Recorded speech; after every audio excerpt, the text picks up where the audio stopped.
Oh, caught me out there. Oh, God. Hey, it's me, Vicky Marie. Good morning, good afternoon, good evening, wherever you are in this crazy world we're living in. So I had a few technical issues there. I couldn't get on the webcam. I thought I was going to have to do this on the computer camera, which is okay, to be honest.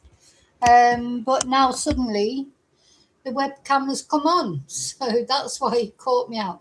Then I tried to go live, and it was just doing the whirring. Anyway, I had to, as you do, close it, come back again. That often works, doesn't it? Okay, so I'm sorry about earlier. I didn't actually put the wrong time on the live. I forgot to put a time, so it just puts the time that I prepared the live. But it was always supposed to be 11:30 because I had classes actually before. So sorry about that. A lot of you turned up for that, and I had to turf you off. But I can see that you're back here. So I'm going to talk about a few things in this video, very quick sort of updates about crime things and a new thing that I think you'll find quite amusing. I'm going to try and sort of use that as the last story to cheer us up after the depressing things we'll talk about. And then at the end of this video, I have got, for once, some really good news. So I'm looking forward to telling you about that. I'll do that at the end. So thank you for watching. Thank you for liking. Thank you for subscribing.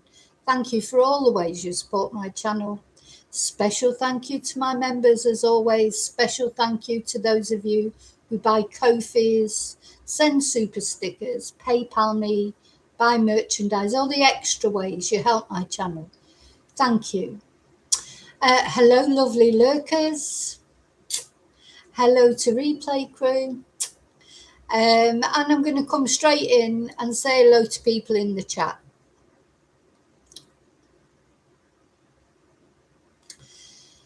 So earlier, David was the first, then Lily, and David then said something.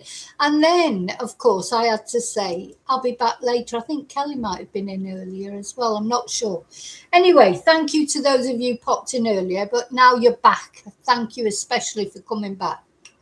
Hi, Kelly. Hi, Miss Lee. Hi, Lily. So, right, I'm trying to get my head into gear. So I've just got to say, the last few days, I know I keep whinging about the heat, but literally on Saturday, I nearly had to go to the doctors because I thought I had a headache. I felt like I couldn't breathe properly. I was suffocating in the heat. The humidity was ridiculous. I just felt ill, and I just kept going to sleep and then waking up and going back to sleep again an hour later. Just awful. Then yesterday, Sunday, was a little bit, tiny bit better. But I think it's important to say, how this suffocating heat can affect your mental health, because I found that yesterday I was in a real deep doldrums. I mean, I know I've had a lot going on this year. It's been a fucking horrible year, pardon the French. Terrible, horrible. Everything's gone wrong. But normally I'm a very positive person. Yesterday I just went right down. There are days when you just do, aren't there? And I just thought, oh my God, it's just like felt like everything I tried to do went wrong. Apart from all the bad news that I've had. And anyway, that was yesterday. Today is another day. I feel better today. I don't know why. I did get a good sleep last night, and also perhaps I feel better because apparently we've got storms coming today. Thank God. So supposedly here in Spain, round about 2 p.m, we're getting storms. I hope so, because something's got to clear this air. It is unbearable. I'll be a climate migrant soon. I'll be getting on a small boat and coming to England. to escape the climate crisis. That's how it feels. You just don't get any relief now. Even when you go and have a cold shower, it's not even cold. It's warm. Everything's warm. Oh, I know I'll be moaning about the cold before you know it. But, oh, God, it'd be so nice to have a bit of cold, bit of rain. I mean, we'll probably get a torrential storm and I'll be moaning about that. But you know what? Anything's got to be better than this. It's unbearable. Really is unbearable. Anyway, could be worse. Could always be worse. But I think it's just on top of everything else. You know, just when you're feeling down anyway, and then this weather makes you feel down because you feel like you can't do anything because everything's too hot to do. Anyway, if it doesn't get done before 12 o'clock, I was up at 6 o'clock this morning. I do like getting up at 6. That's probably why I feel better, because then at 6 a.m. it is quite fresh. It's not fresh, but it's reasonably fresh. And I've done so much this morning. I have to do everything that I haven't managed to do any other day because it's just been too oppressive. In the evening last night, I did absolutely nothing. I slept most of it. Just kept going to bed, getting up, watching a bit of Deal or No Deal. So I've been watching a lot of the old Deal or No Deal programs just to try and cheer me up. I mean, I know it sounds ridiculous, but you do get some positive energy from the, especially when they win money. You know, they don't always win money, of course, that's depressing, but I've quite enjoyed that. And I like the psychological sort of who's brave enough to go for it. What would I do? Would I go for it? Or would I deal? You know, I like all that. So I've been watching loads of those. Literally, that's all I did last night and slept in between. I didn't even eat or drink, not alcohol anyway, because, and I could have, because I wasn't picking up number one son last night. But you just don't feel like it. Don't feel like doing anything except sleep. Sleep, cold shower that's not cold. Sleep, cold shower that's not cold. Drink some more water. Watch some more Deal or No Deal. That basically was my evening last night. Anyway, I've got up nice and bright and early this morning, probably because I did get a good sleep. And I have done loads. Washing, washing up, cleaning. I've taught some Spanish. So that's the good thing about when you get up early, it's productive. Okay, where am I going now? So I'm waffling, of course. Of course I'm waffling. You know, I like my waffle. I don't think I even did a live, did I, over the weekend? I just couldn't bring myself to do a live. I did record a couple of videos that I've released, but I could not do a live because I just wasn't in the right frame of mind. Anyway. Hi, David. Thanks for coming back. Thanks for coming back to us. Hope your wedding went well yesterday.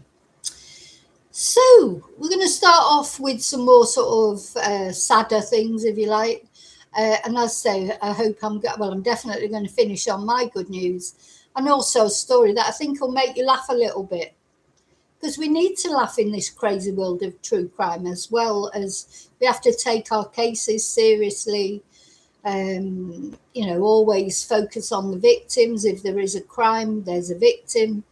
And the victims, they're bigger than just the actual victim, if you like. And one of the cases I'm going to talk about this morning that I've talked about before, there's so many victims, not just the actual victim who was murdered, but the family of the perpetrator. Anyway, we're going to start off, though. I just want to tell you, one of my members brought this case to my attention. Well, we don't know if it is a case yet. It's a very strange thing that's happened up there in Scotland. That a young girl, a little girl, really, at the end of the day, I think she's 11-year-old girl, has been found dead in Gore Water at Gore Glen Woodland Park near Edinburgh. Now, I just think those names, aren't they? Gore Water, Gore Glen Park. Sometimes the names of places give you a bad feeling anyway, don't they? Where did the name Gore Glen Woodland Park come from? That you feel like something gory must have happened there. Now, all we know about this, so I'll be very quick talking about this. Also, the police and the family have asked, as usual, for no speculation. So we're not going to speculate because I have literally no clue what's happened here. All we know is that an 11-year-old girl has been found sadly deceased in the water, in Gore Water at Gore Glen Woodland Park. We don't know any more than that. Well, she was reported missing. When was she reported missing? So it's 10 miles outside Edinburgh, this place. And we understand that this girl was reported missing on Thursday afternoon. She was last seen near Shanks Bridge in Gorebridge. God, there's a lot of gore in these names. I don't think I'd like to live there. Just the name is horrible, isn't it? They're calling it a Scots beauty spot. Why is it called Gorebridge and Gore Glen? What happened there? Probably those pesky English probably did something horrible. It'd be like, what's that other place where Jimmy Savile had his place where, the English did terrible things. Didn't the English were always horrible to the Scots, weren't they? That's why Scottish people don't like us. But they do, but you know what I mean. So, 11 years old, deceased in a river. The police have been there for 3 days. They're still there, as far as I know, because there's been no more news since then. What happened to this girl? What happened to her? So we're not going to speculate on it. I'm just telling you that. As I say, one of my members brought it to my attention. And, when my members bring something to my attention, I like to, my members always get what they want talked about. So, but there is no other news than that. But we're going to be keeping an eye on that. What happened to this poor girl? She hasn't even been named yet. But just so sad and so sad. My heart goes out to her family. Whatever's happened is heartbreaking, isn't it? So we'll keep our eye out for that, see what happens. Oh, thank you, Lily, for the jewels. Thank you. I love getting jewels. That's the first thing I just wanted to mention, because that is a case. If it is a case, who knows what happened to that girl? But we're going to keep an eye on it anyway. We're going to follow, going to keep tabs on it, see what happens, what transpires. Whatever has happened to that girl, it's a tragedy, 11 years old. Okay, so that's the first thing I wanted to mention to you. Then I'm going back now to a case that we've talked about a few times, which is, of course, this horrible case in Greece of the Christian charity worker, Elisabeth. I think you can see that. Yeah. So this is Elisabeth. She's from Scotland. Actually, I think she might be is she from near Edinburgh? Anyway, she's from Scotland.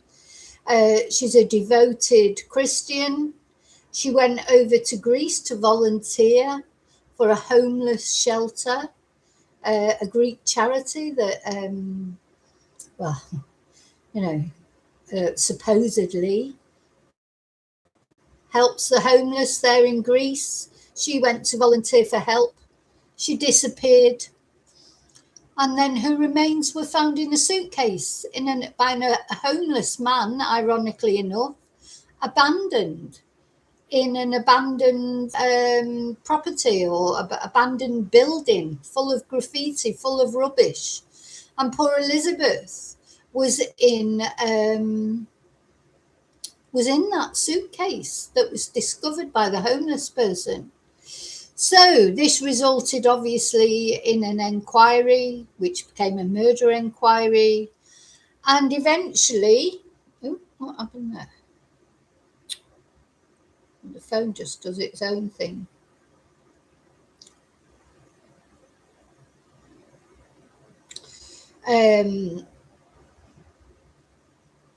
Because Elisabeth, where's that gone?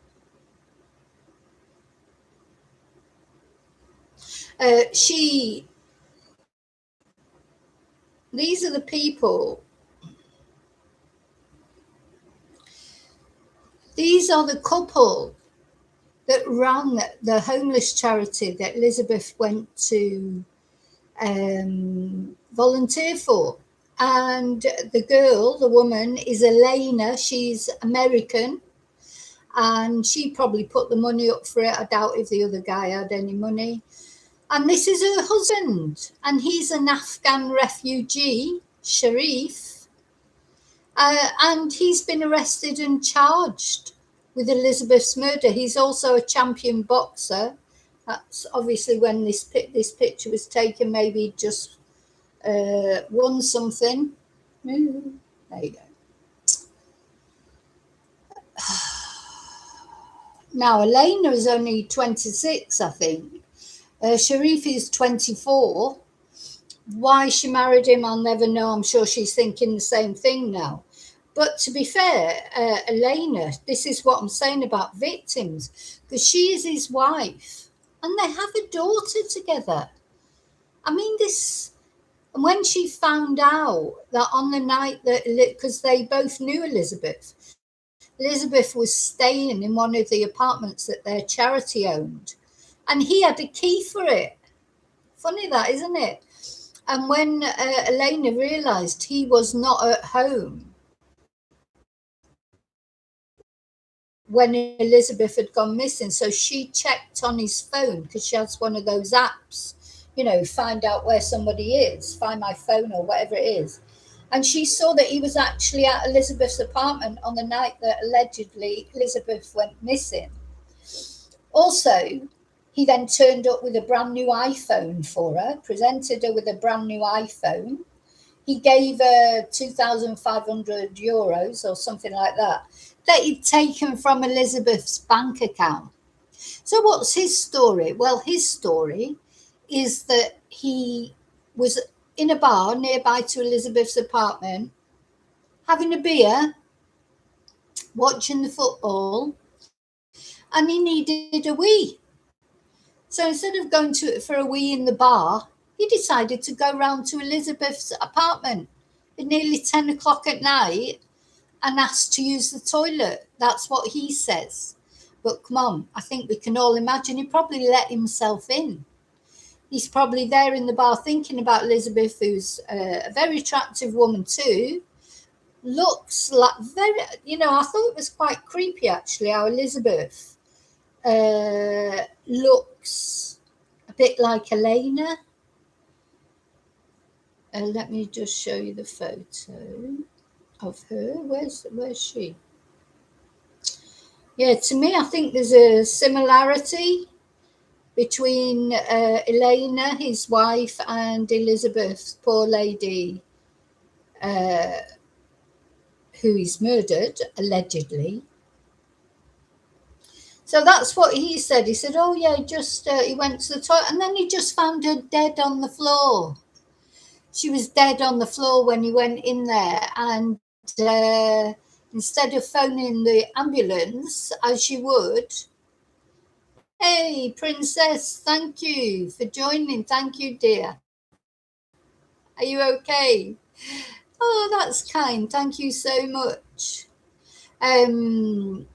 So welcome, Princess, to the memberships. Yeah, we'll see you on Thursday. I'll be doing a members live on Thursday. So I look forward to seeing you in there, back in there, Princess. So, yeah. So he said, he doesn't say he entered I mean, he's probably saying that he knocked on the door and she let him in to go. Well, she can't have let him in to go to the toilet, could she? Because she was dead on the floor in the bathroom. So it just doesn't make sense, his story. So maybe he's going to say that he tried knocking on the door and she didn't answer, so he got worried. So he let himself in. Do you think that's what he's going to end up coming out with? Anyway, whatever he comes out with, she was dead, according to him. And instead of phoning an ambulance like any normal person would do, he just he put her in a suitcase. Sorry, he didn't just leave her there. He put her in a suitcase, probably her suitcase, which is quite, that again is chilling, isn't it, really? Where did he get the suitcase from? Was that her suitcase? Oh my God, that's just occurred to me. Was that her own suitcase that he put her in? Or did he take a suitcase there with him? Was he always planning on killing her? I don't know. Oh my God, it's just chilling to think that that might have been her own suitcase. I don't know why that's really chilled me. You know, the whole case chills me, but the fact that he would have used her, so anyway. He's a twonk. Whichever way you look at it, is a total TWAT. So that's what he did. So he walked in, found her dead, put her in a suitcase and stole her bank cards, like you do when you find someone dead in the bathroom, but you're not guilty.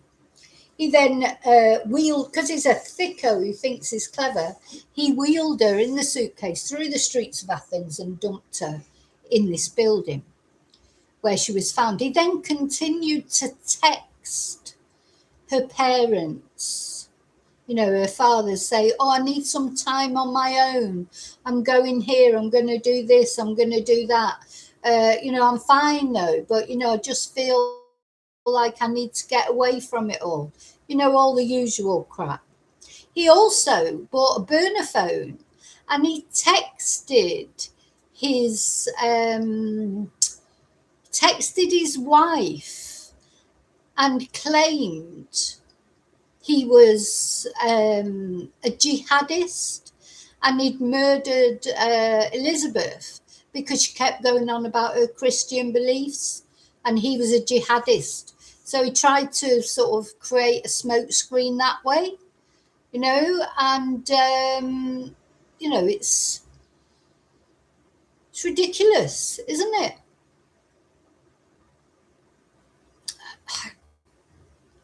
Anyway, he's one of those thicko criminals, and because he's a thicko, he thinks he's clever. Those are the things that will tie him in knots, you know, because he thinks the police are stupid, but nobody's as stupid as him. Anyway, his wife certainly isn't stupid, because Elena, she knew it was him. Oh, once she knew he wasn't there when she disappeared. This keeps jumping around. You know, she suspected, Elena suspected that he had killed Elisabeth. She went straight to the police. So she handed them the iPhone that he'd bought her and the cash that he'd given her. She moved out to a hotel together. So this is what I mean about all these victims in these cases. His daughter is a victim too, because his daughter is going to have to grow up knowing her father, what he was, what he did, allegedly. But anyway, all kudos to Elena, the wife, because that's not easy to hand in your husband, is it? I would imagine many people don't. Many people stick up for their loved ones, even though they know they're twonks, don't they? Now, the other thing then that I just wanted to catch you up on is apparently, she is apparently revolted by what he's done, which any normal thinking person would be, but not always, are they? Because we've seen quite often wives, husbands, parents of total twonks, they stick by them, don't they? They just cannot accept that they've done anything wrong. Anyway, seems that, oh, here's another picture. Let's have a look. Oh, this is a video. Maybe we can look at, oh, it keeps disappearing.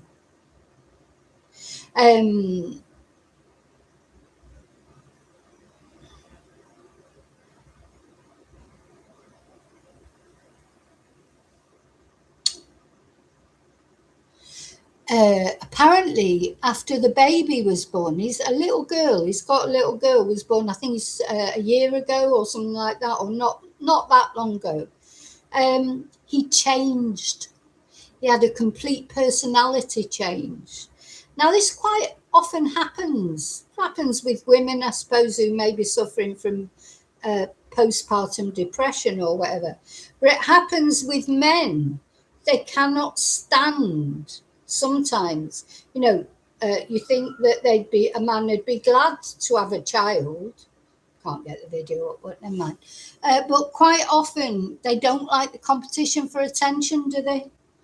When women have a baby, and of course babies take up a lot of attention, they just do. And sometimes men don't like that. Anyway, apparently this is what they're saying in the article. It's the Sun, though, just to be aware. Yeah, and the Afghan migrant accused of killing a Brit aid worker underwent a sudden behaviour shift after the birth of his child. And now US-born Elena Hall is said to be revolted by Sharif Ahmadzai, and she firmly believes that he killed her friend Elisabeth Ross in Athens. How awful! She'd befriended Elizabeth, and to find out it's your own husband who's done it. Just so this is what I mean. This Elena is a victim. Her daughter is a victim too. The good news is he's in this horrible prison that we talked about in another video. The notorious, what's it called? Korydallos prison, which is packed to the rafters, according to the Sun, with terrorists, RAPISTSs, and murderers. Good. And it's got a lot of illness there, hasn't it? And HIV we were reading about. I'm just glad he's miserable in there. But of course, he's not been found yet, and we've got to be aware of that. But apparently, Elena is convinced that he did it. Who was it that told the Sun this? This is a detective that has told the Sun newspaper this. What's his name? So, George Kaliakmanis, who is the honorary head of the Union of Police Officers, said that Elena believes Ahmadzai is responsible for Lisa's death, and that she is now revolted by him because she believes he did it, and her testimony was very credible and helpful. And she's in a state of confusion, which is perfectly understandable because, after all, she's the mother of his child.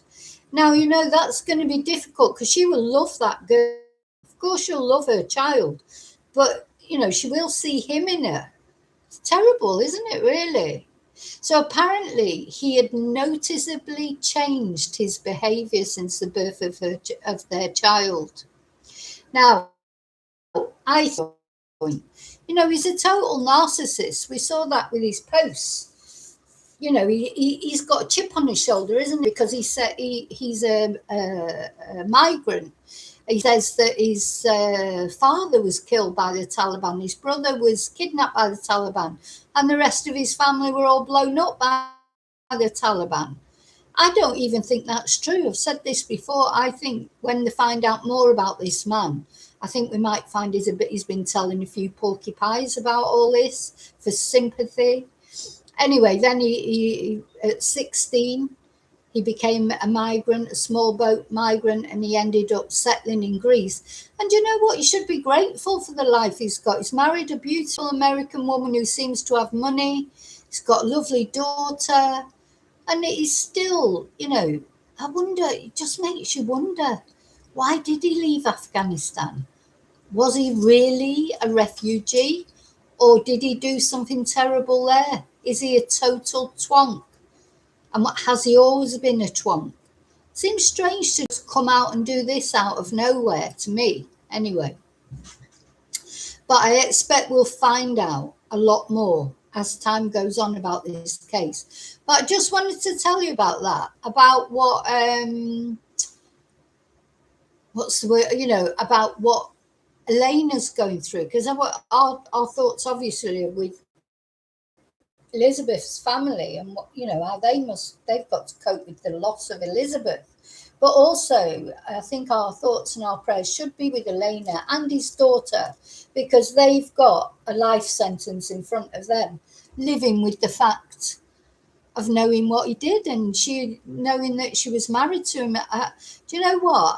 I just would imagine that when you find out something like that, you'd literally be in the shower for a week, wouldn't you? You'd be trying to, you'd be trying to sort of wash him off you completely. I mean, the thought of it makes me feel ill just thinking about it. And luckily, I'm not in that position, but I just, because she's a committed Christian as well. Anyway, at least she's got her faith. I presume she's got her family to count on. I presume, she's got her church to count on. Hope she's got a lot of support behind her. And she definitely did the right thing. But it'd be difficult. It'd be difficult for her. Anyway, there was something so Kelly, you've got sound problems, but don't think anybody else has. Now, I just caught a glimpse.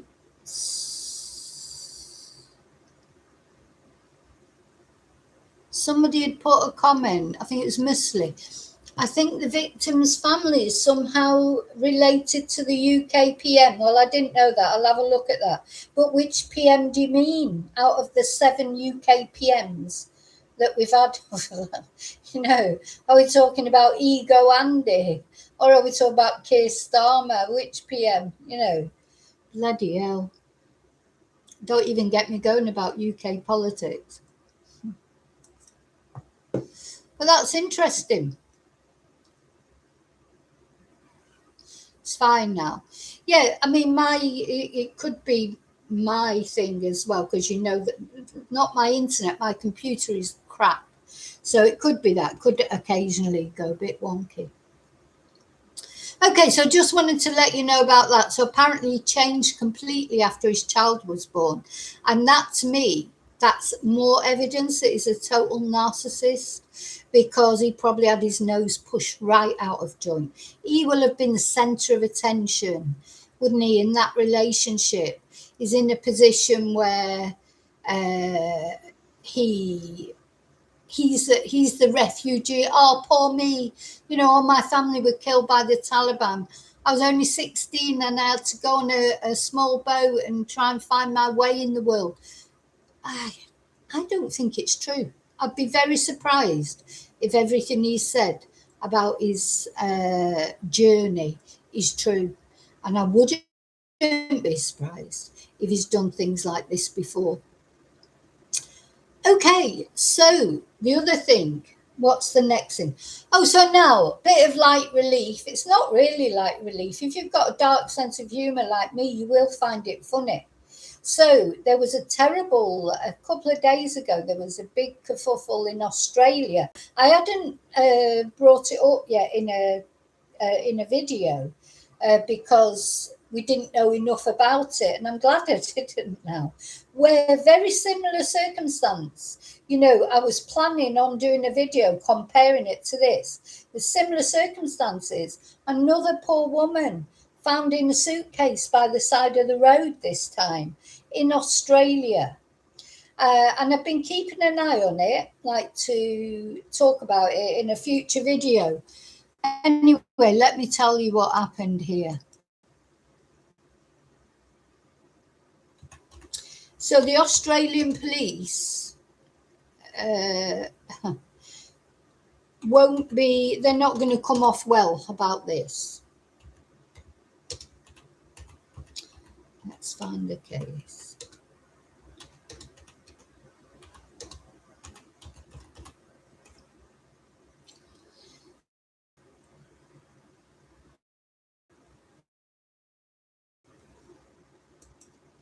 So, a body in a suitcase, and you know how popular suitcases are to put bodies in these days. My God, bodies are often found in suitcases, aren't they? So the Australian police were called in to investigate the body found in a suitcase, and they announced it, as a body found in a suitcase. It was big shock. So this suitcase was discovered by two men on the side of a road near the small village of O'Allen, about 230 kilometres, 143 miles southwest of Sydney. And on Monday, the police, can you believe this? On Monday, the police announced a murder investigation, and they sparked intense interest in the case, as you can imagine, because, if you find a body in a suitcase, it is, and you start a murder investigation, oh my God, of course it's going to spark a big interest, isn't it?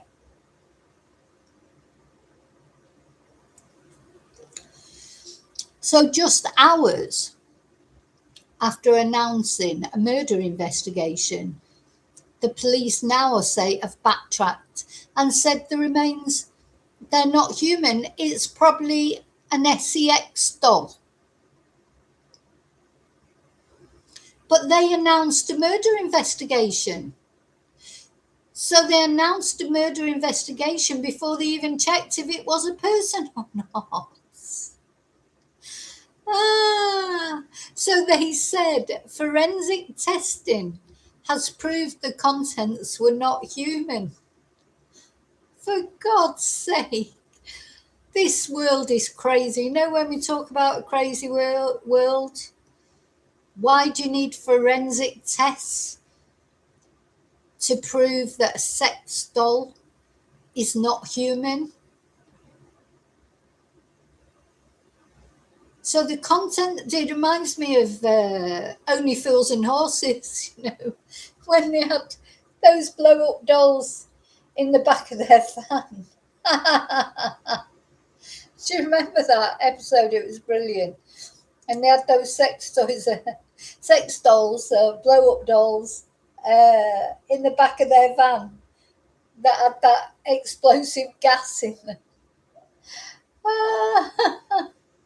Oh my God. Do you know what? If you didn't laugh, you'd cry in this mad world. So yeah, someone's found a suitcase. Turns out with forensic testing, the way they say forensic testing, what do you need forensic testing for? To prove that, it's a sex doll. I think as soon as you got it out of the case, surely you would know that it was rubber or whatever. I'm just like speechless. So the contents in the suitcase were mistaken for a human originally. So they are very realistic in terms of looking like human remains, said Superintendent Linda Bradbury from the Hume Police District. But we have confirmed by other means that they are not. Come on. So apparently, right, this is what they're saying. The doll was wearing clothing. It had hair. It had a nose piercing. And it also, the police said, and it also had markings that resembled bruises and grazes. What? So it had scrapes on it, did it? I mean, what are they talking about? Hi, Wesley. What are they talking about? How can, so it had so they're just covering their own asses, aren't they? So this sex toy had hair, had a nose piercing. They're going to say it had tattoos next, aren't they? It had marks on it that resembled bruises and scrapings. Just as well, I think it's. I mean, I can see how you would fit when those guys opened the suitcase. They would have gone, oh, that looks like a body. Of course they would. But for the police, surely the police would know a bit better. And then you don't need to do forensic testing, do you? You'd get it to the morgue or whatever, to where they were going to do the autopsy. Surely as soon as you took it out the case, then you would know it wasn't human. You don't have to do a fucking forensic, so excuse my French. You don't have to do a forensic testing on it. What did they do? Take a blood sample and realise there was none? I mean, what? Yeah, they took a blood sample. They thought, oh, doing this, trying to extract this blood and none's coming out. Oh shit, it's a sex doll. Oh, just crazy, isn't it? Just absolutely crazy. I don't know, just crackers. The world's crackers. And, it's like, almost like, do you think somebody did it on purpose? If you put like a sex doll, curl it up, like people do with bodies, I suppose, put it in a suitcase, leave it by the side of the road in a place where it's likely to get found. Is it like a prank? I mean, it's a hell of a prank, isn't it? Who would do that? But it makes you wonder, doesn't it? Has somebody put that there on purpose? It's like, don't you think it's hilarious? Sorry, it's not funny really, but it is funny because, of course, plenty of poor women are found in suitcases, as with Elisabeth. But you know what? If you didn't laugh, you'd cry. I just cannot believe that they actually started a murder investigation before they'd even established if it was actually a human. What? It's like, isn't the very first rule, surely, of policing, of murder policing, is you make sure that it's actually a body first? Just this is what's ironic about it, or funny about it to me, is they actually announced a murder investigation before they'd even established that it was actually a body. It's not going to look well on the Australian police, that. And that what they were just saying as well, the way, what was she trying to say? Very realistic. It was a lifelike doll. Nose ring. Nose piercing. Had hair. And it had markings that resembled bruises and grazes. Probably carpet burns. Oh dear, oh dear, oh dear. Oh, honestly, isn't it? Just when you think this world can't get any madder, something even madder happens. Joe, it's like truth is always stranger than fiction. Well, before we know it, they'll probably be saying tomorrow, oh, actually, we realised it is a body after all. It was covered in a latex mask or something. You just don't have no faith in them, do what they say, Just ridiculous, don't you think? Yeah, you're right, David. So no maggots, no flies, no smell. Can't they smell latex? I mean, I just can't believe they said it was forensic testing that told them it wasn't a body. Forensic testing. Just have to sort of look at it and I don't know. I mean, come on. I'm not a forensic scientist, but I think I could tell the difference between a plastic doll and a body. Like you say, David, the smell itself. If it was still intact enough to look like a person, a woman, it would be decomposing, wouldn't it? Ay, dear me, dear me.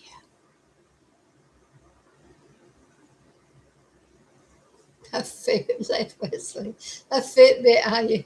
Oh, yes, it's probably had a Fitbit on it or a smartwatch, and they were tracking its movements. Oh, dear. Anyway, it made me laugh in the wrong way, maybe. You know, it did make me laugh, and it did remind me of Del Boy and Rodney when they had the sex dolls in the back of their van. Oh God, it just makes you think. Do you think somebody's done that on purpose to set up the police, maybe, or to wind them up? Because they seem to have left it in a place where it'd be easy to follow, easy to find. And whoever found it, I mean, the thing is, if you found a suitcase and you opened it, you would think, oh my God, but you're not the police. The police should be able to tell a dead body, shouldn't they? Just like, say, for the smell, or there'd be insect activity,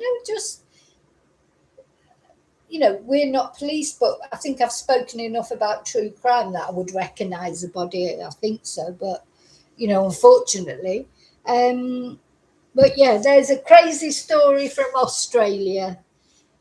Just thought it might make you laugh, because sometimes we need a bit of light relief. So anyway, talking about sort of light relief, good news. Anyway, so who's the biggest twonk in the YouTube world? Come on, I'll have your answers on the postcode. Who's going in, definitely putting him in for Twonk of the Year this year? Bloody nutcase weirdo that is Paul Arnott. Let's get a picture of him up. Down the Rapids, his crappy false YouTube channel and the stupid TikToks that he makes, the way he grifts off people, all the bad things that he does. Hope you're watching this, Paul, because you are a complete TWAT. Anyway, yes, he copyright struck me again. So in all the years I've had my YouTube channels, and I don't even know Paul, I've never spoke to him, I've only ever tried to help him when he was working on the Jay Slater case. Maybe he didn't like it when I drew attention to his turkey teeth that looked ridiculous, and then realised about his grift, and talked about his grift. Maybe didn't like that. Didn't like that, Paul, did you? Anyway, he copyright struck me again. He copyright struck me, was it last year? I can't remember. Copyright struck me again because he's a twat. This is him pretending to be a mountaineer. Doesn't even bother with that now. He's too busy in Vietnam with the kids. He likes the kids. Likes the kids, don't you, Paul? Anyway, he copyright struck me again. And he copyright struck me for, I think it was 60 seconds of a video that I showed in the background when I did a video of, I'm going to show the video in my members live on Thursday. He was leaving England. He was going off to, was that when he went to have his turkey teeth done? Or was that when he went to look for, to pretend to look for another missing person in Sardinia? I can't remember which one it was, but he was leaving England. And I literally did not even play his video. I just showed it in the background because I've been talking about the Jay Slater funeral. And it's literally 50 seconds of him in the background leaving the UK, being dramatic. Anyway, so, remember his face, because I'll tell you what, one, keep him away from your children, if I were you, but also I'd just keep him away from anyone that you know, because he's a bad person, he's a bad alien, he's a bad actor, he's a liar. He'd probably sue me for slander now, in my opinion. Not only in my opinion, though. Anyway, so the last time he copyright struck me, I didn't challenge it. I should have challenged it. But when you challenge it, you have to give your address. So it's got my address now, because this second copyright strike, I thought, no, F you, I'm going to challenge you. So he has got my address. Well, if he turns up at my door, good luck to him. So he's... Anyway, so I challenged it this time. And the fourth time of challenging it, because it's really hard to challenge a copyright strike, really, because you have to, you have to give your reasons for challenging it. You have to say why you think it's fair use. And because with YouTube, it's like bots who deal with it. So if you don't say the right thing, it won't sort of take it any further. Anyway, finally, on the fourth time that I challenged it, what they do then is they send off your challenge to the person, and they then have 10 working days to say, because what's happened there is YouTube has accepted that the copyright strike was unfair, really. So they go to the copyright claimant and say, look, we don't think this is a copyright strike. This is fair use. And then the claimant has 10 days to go to take legal action against you, because that's the only place to go after that. Because if YouTube has refused to accept its copyright strike, then the only people that can accept its copyright strike are the courts, the American courts, because YouTube is an American company, isn't it, I suppose? And they have 10 days to come back and say, right, we've taken this further, have contacted, and start a legal process. Anyway, the 10 days were up today. So I got a notification from YouTube this morning. So obviously he's never taken it any further. It's too late now. My video has been reinstated, and I've had the copyright strike removed from my channel. I hated that. Literally the second copyright strike that I've ever had. I'm very careful not to copyright people. I don't want to copyright anybody. I'm not trying to pretend I'm anybody else or take credit for what somebody else has done to myself. I do show other people's videos and things. I always say who they are. Of course you do. I'm not going to say, I'm going to show this video from News Nation or whatever and try and pretend I'm News Nation. I'm just not going to do that. Anyway, I don't even like giving him attention, really, even on here to talk about this, but I just wanted to tell everybody what had happened. So, yeah, Paul Arnott is a complete twonk. He's a horrible person. Out of all the years I've had my YouTube channels, I've only ever had 2 copyright strikes. And guess what? They were both from him. Funny that, isn't it? Anyone might think he had a grudge against me. Why? Why, I wonder? He doesn't like women, Paul Arnott, at all. That's the impression I get about him. Doesn't like women. He's a very strange person. Anyway, that's what I wanted to tell you about. Yes, he's getting called some choice names in the chat. It's a nice feeling knowing that,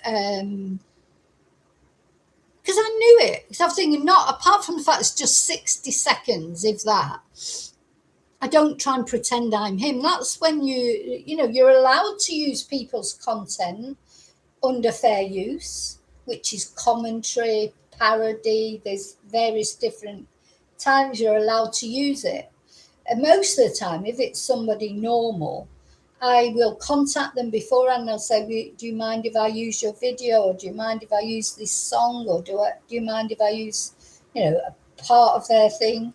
But you don't even have to do that, really, as long as you make it clear that it's not your content. You're showing somebody else's content on the basis of commentary, reaction, whatever. So even if it would have been an hour-long video of me showing his video and commenting on it, even if I was nasty about him, to be honest, which I wasn't, he would be struggling to say that it wasn't fair use. But he just, YouTubers who copy strike other YouTubers, I think in any case, are twonks. because especially if you're a YouTuber yourself, you know how important it is. Your YouTube channel is important to you. People do it because they enjoy it, and their YouTube channels, they put a lot of time and effort into them. And if you copy strike people, they can end up losing their YouTube channels. Why would you want that for someone? And I do think because he's done it to me twice, he's got a personal grudge against me for some reason. Because why else would he do it? And and that video, when Jay Slater's funeral was, it was 2 years ago. So you're talking about someone who copyright struck me 2 years later. What's wrong with him? Is something wrong with him? He does that mental health thing. He's the one who needs the help with mental health, in my opinion, to be honest.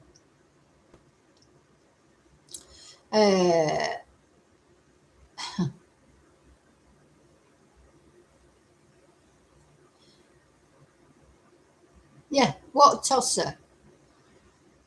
He's a little shit, David, exactly.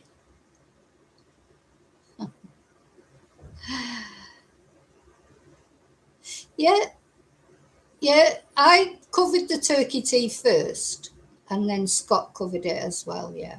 And Scott's done a lot about him, but he stopped doing things about him. He probably knows that he'd copyright strike him.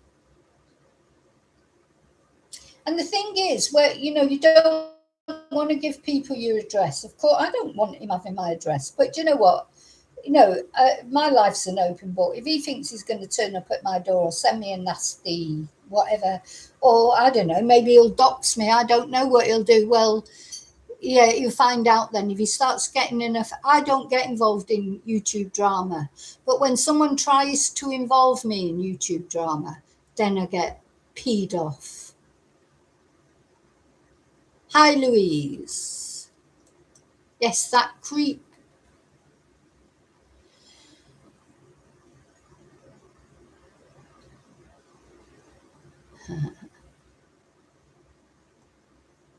Yeah, he is. Anyway, so I've got a video of him in Vietnam when he's been thrown out of Vietnam, and he's swearing and smoking and high as a kite on drugs. Because, makes out he's some sort of clean living person. He gets thrown out of every country he ever goes to.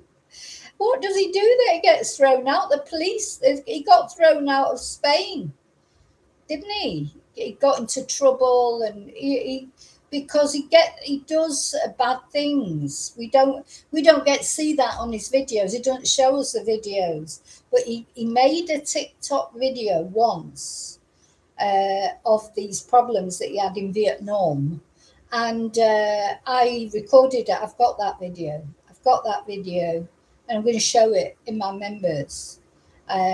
Maybe he'll copyright strike me for it. Hey, I hope so. Let's see.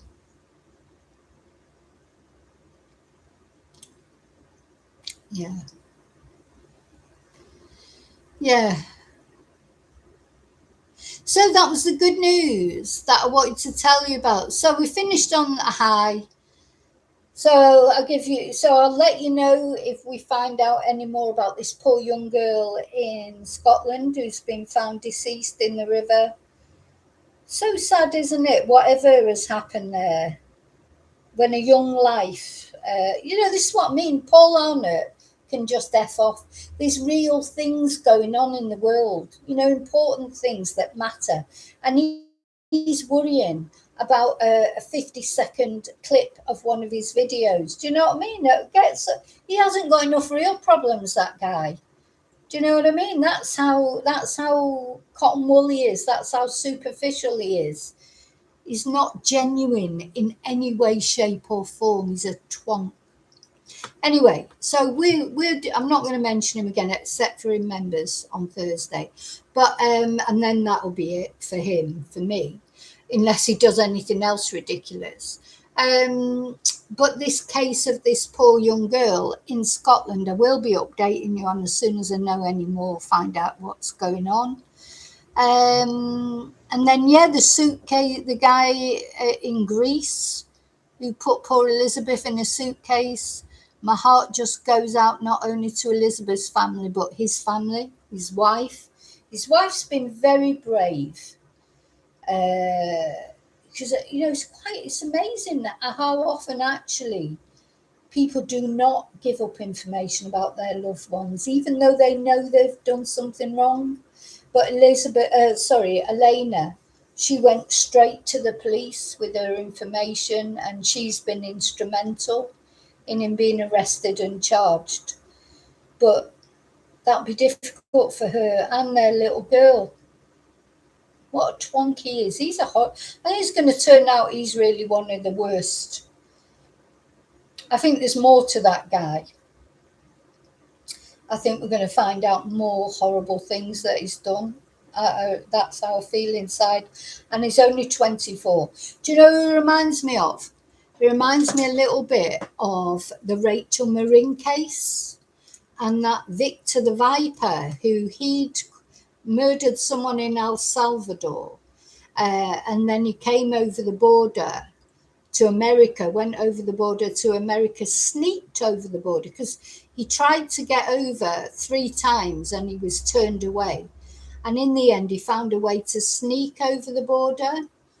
He then, did he do the crime in Los Angeles first? Yeah, he committed a horrible crime in Los Angeles that nearly turned into a murder, but it was bad enough. We don't know the details of it because that's been kept under wraps, probably for the sake of the victim, which was a young girl. Then off he went to Maryland. So he had relatives in Maryland, right over the other side of America. So he was like a migrant, but not whereas Sharif is like, he was openly a migrant, he stayed in refugee camps and things. Victor the Viper, he was like traveling all around America and committing atrocities. And he went and murdered poor Rachel Marin, who was walking on the Marham Park Trail in Maryland. Now, I think he's probably done other things on the way. So then he ended up in Oklahoma. That's where he was arrested. But do you know what? He'd killed one girl in El Salvador. He was only 24. How do you do all that before not even into his 30s yet, and he's already done all these terrible things? So I don't think these people stop, and I don't think they leave that long in between incidences. So I wouldn't be surprised if Victor has done more crimes than the ones that he was caught for. Anyway, the good news is he has been caught. He was caught by DNA, genetic genealogy. He was finally arrested in Oklahoma. He was brought back to Maryland for his trial.